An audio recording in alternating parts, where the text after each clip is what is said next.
लिख करके थोड़ा सा तोड़ मरोड़ कर संविधान को बहुत तोड़ा मरोड़ा गया, ऊपर है संविधान से। यह मैं बोलना चाहता हूँ। नीच का भेद आप मनुष्यों में बात कर रहे हो, उन्होंने पशु पक्षी में नहीं देखा है। गृध्रराज जटायु का उन्होंने जो है अंतिम संस्कार किया, दाह संस्कार किया, संपूर्ण क्रियाकलाप किया उनका। अपने देश के उन वीर महापुत्रों को नमस्कार करके मैं अपने आगे की बात को रखना चाहूँगा।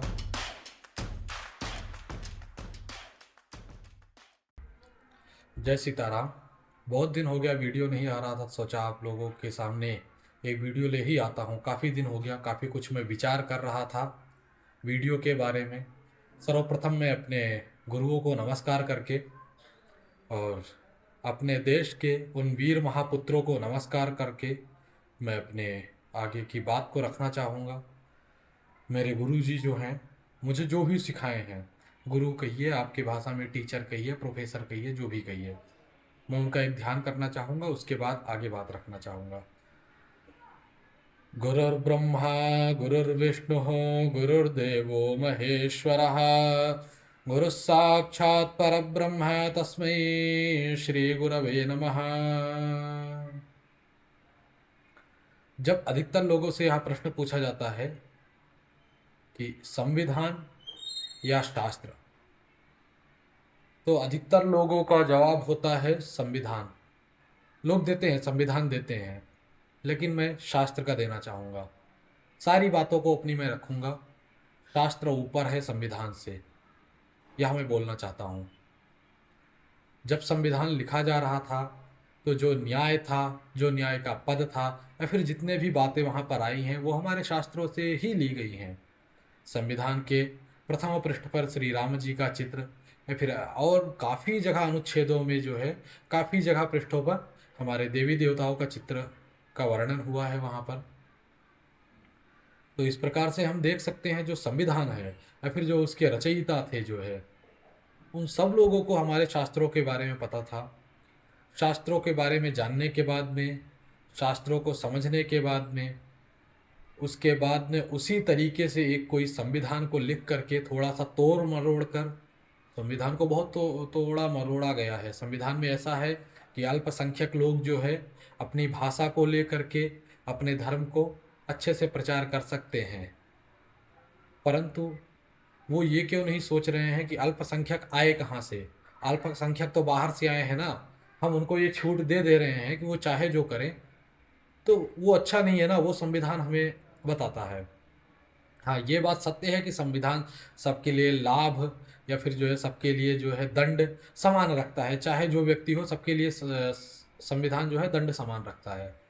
मैं आपको चलो बता देता हूँ संविधान के बारे में लोग क्या बोलते हैं, और मैं रामायण से क्या लेना चाहता हूँ।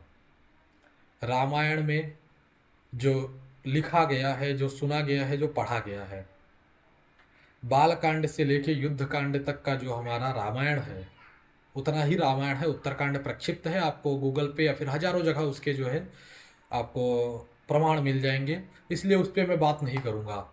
उसको आप निकाल ही दीजिए अपने मन से। तो मुख्य जो रामायण है वो बालकांड से लेके युद्धकांड तक है। राम जी अयोध्या वापस आकर के पट्टाभिषेक करते हैं। बालकांड के आरंभ से ही देख लेंगे तो निषाद राज गुह का सम्मान स्वीकार करना, यह राम को दर्शाता है कि उस समय भेदभाव होता तो निषाद राज से जो है सख्यता न करते।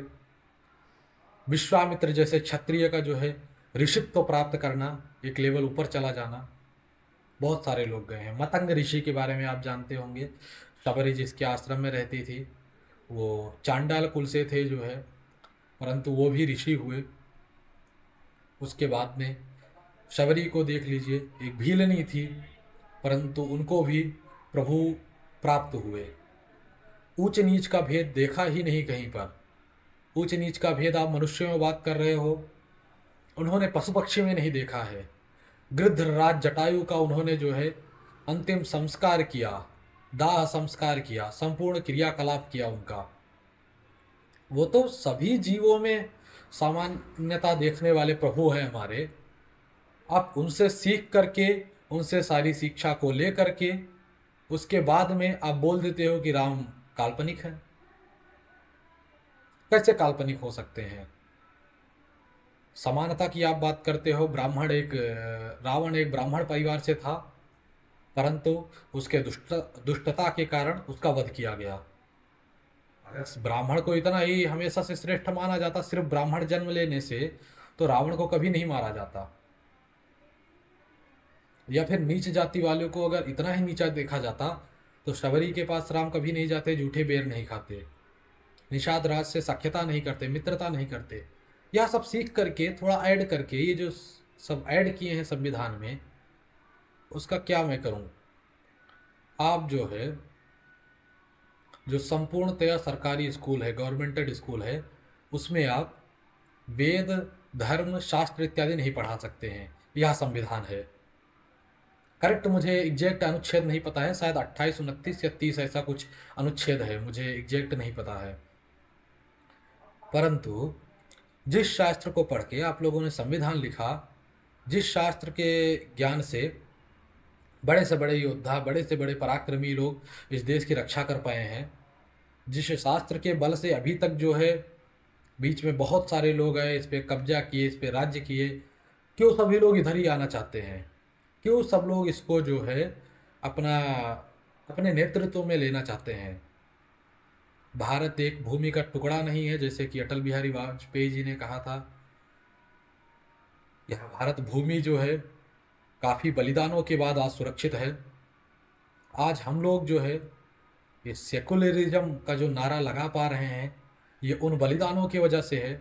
आप सोच के देखिए, आपके जो पूर्वज थे, अगर हिंदू धर्म में कुछ नहीं होता, ये धर्म सब सिर्फ कल्पनाएं होती, तो अपने प्राण त्याग क्यों करते? काका जौहर जैसे बड़े बड़े जो है बलिदान क्यों हुए होते?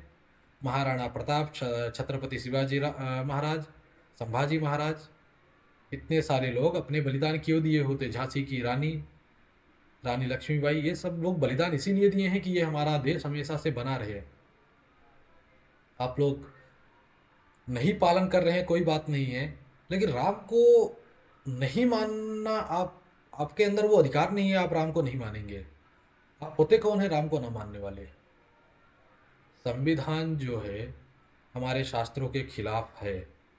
इस बात को अच्छे से मैंने गहन से अध्ययन कर लिया है। अगर कोई पूछता है कि आपके लिए गीता ऊपर है कि संविधान ऊपर है, तो हमारे लिए भाई गीता ऊपर है। क्योंकि संविधान लिखने वाले को, संविधान बनाने वाले को, संविधान बनाने वाले की सोच को बनाने वाले को हम मानेंगे, कि जो संविधान लिखे गया है उसको मानेंगे। हमें, आपको, संविधान लिखने वाले को, उनके सपोर्टर्स को, सबको जो है जो बनाया है हम उसको मानेंगे ना। सबसे पुराना धर्म हमारा धर्म है, फिर भी आप लोग मानने को नहीं तैयार होते हो। सबसे पुरानी भाषा हमारी संस्कृत भाषा है, मानने को नहीं तैयार होते हैं। किसको बोलना है? इंग्लिश बोलने आ जाए बच्चे को, अरे बच्चा तो बहुत टैलेंटेड है। मैं ये चीज़ कहना चाहता हूँ, संविधान सबसे ऊपर है। ये बोलने वाले जो है थोड़ा सा जा करके हमारे शास्त्रों का अध्ययन करें, उनको पता चल जाएगा। संविधान को आप एक जो है कानून व्यवस्था मान सकते हैं सबके लिए। संविधान आपको कभी नहीं सिखाएगा कि अपनी माता पिता की आप सेवा करो, ये कहीं भी संविधान में नहीं लिखा है। नैतिकता आप कहाँ से लाओगे? हमारे शास्त्रों से लाओगे। कि नैतिकता आप कुरान से लेकर आओगे, जहाँ पर लिखा है काफिरों को देखो गोली मारो, वहाँ से लेकर आओगे? कहाँ से लाओगे आप नैतिकता जो है? नैतिकता आपको जो है हमारे शास्त्रों से ही लानी पड़ेगी। तो कृपया करके संविधान को आप नियम के तहत मानिए, परंतु जो है शास्त्र हमारा सबसे ऊपर है, यह आप जान जाइए। शास्त्र से ऊपर कुछ नहीं है। शास्त्रों के माध्यम से ही हम लोग बने हुए हैं, शास्त्रों से ही हम लोग चल रहे हैं। आज माता पिता, जहाँ पे शास्त्र नहीं है वहाँ की स्थिति आप जानते हैं। जहाँ पे शास्त्र नहीं है वहाँ की स्थिति आप जानते हैं। अमेरिका हो गया या फिर जहाँ पे भी हो गया, बड़े बड़े देशों में कोई बेटा अपने पिता को जल्दी पाल नहीं रहा है। कोई पिता अपने बेटे को जो है कुछ समय बाद नहीं पाल पा रहा है। अलग अलग रह रहे हैं सब लोग। घर वाला जो व्यवस्था है वो भारत में ही है। एक घर में 50 लोग हैं, शादियां होती हैं हमारे यहाँ जो है, परिवार के लोग 100 से ज़्यादा इकट्ठा हो जाते हैं। अपने परिवार के लोग, बाहर के छोड़ दीजिए, बाहर के रिश्तेदार को आप छोड़ दीजिए, अपने परिवार के लोग। यहाँ पर मैं देखता हूँ, जाता हूँ, बड़े से बड़ा कार्यक्रम होता है, 10 से 15 लोग उपस्थित होते हैं, बहुत मुश्किल से।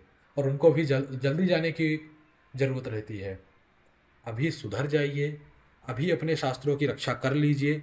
आगे चल के यह बहुत कठिन होने वाला है, बहुत दुखद होने वाला है। इसलिए मेरी आप लोगों से प्रार्थना है, कभी भी आप जो है शास्त्र को संविधान के साथ मत जोड़िए। संविधान जो है हमेशा शास्त्र से नीचे है, शास्त्र से निकला हुआ है संविधान जो है। सबको समानता देने का कोशिश किया है, जो कि इससे हजारों गुना बेहतर तैयार रामायण में दिया गया है, थोड़ा बहुत निकाल के किसी ने डाल दिया है इसमें। तो शास्त्रों का अध्ययन करिए।